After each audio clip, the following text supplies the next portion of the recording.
जय श्री कृष्ण। नमस्कार दोस्तों, स्वागत है आप सभी का हमारे चैनल भक्ति ज्ञान में। दोस्तों, आज मैं आपको भाद्रपद अमावस्या के दिन सुनी जाने वाली पिठोरी अमावस्या की कथा सुना रहा हूँ।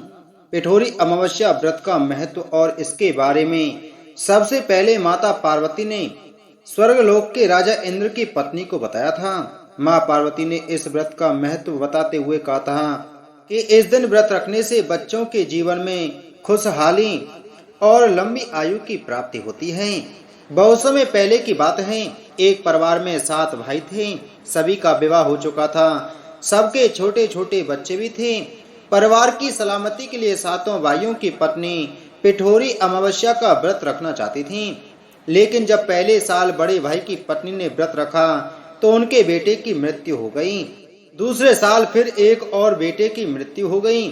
7वें साल भी ऐसा ही हुआ। तब बड़े भाई की पत्नी ने इस बार अपने मृत पुत्र का शव कहीं छिपा दिया।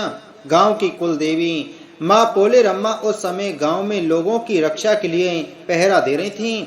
उन्होंने जब इस दुखी माँ को देखा तो वजह जाननी चाहिए। तब बड़े भाई की पत्नी ने सारा किस्सा देवी पोलेरम्मा को सुनाया तो देवी को उस पर दया आ गई। देवी पोलेरम्मा ने उस दुखी माँ से कहा कि वह उन सभी स्थानों पर हल्दी छिड़क दें जहाँ जहाँ उनके बेटों का अंतिम संस्कार हुआ है। तब बड़े भाई की पत्नी ने ऐसा ही किया। जब वह घर लौटी तो 7 पुत्र को जीवित देख उसकी खुशी का ठिकाना न रहा। तभी से उस गांव की हर माता अपनी संतान की लंबी उम्र की कामना से पिठोरी अमावस्या का व्रत रखने लगी। उत्तर भारत में यह पर्व पिठोरी अमावस्या के नाम से माता दुर्गा की आराधना करके मनाया जाता है। वहीं दक्षिण भारत में यह त्योहार पोपाला अमावस्या के नाम से माँ पोलेरम्मा, जिन्हें माँ दुर्गा का ही एक रूप माना जाता है, की पूजा अर्चना के साथ मनाने की परंपरा है। एक समय एक गरीब बुढ़िया थी।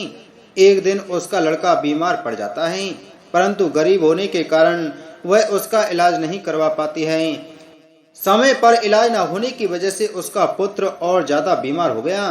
बेटे के बारे में सोचती हुई वह बुढ़िया एक दिन मंदिर में बैठी हुई रो रही थी। उस समय मंदिर के पास से गुजर रही एक बूढ़ी दूसरी औरत ने उसके पास जाकर रोने का कारण पूछा तो उसने बताया कि उसका बेटा बीमार है एवं गरीबी के चलते उसका इलाज नहीं हो पा रहा है।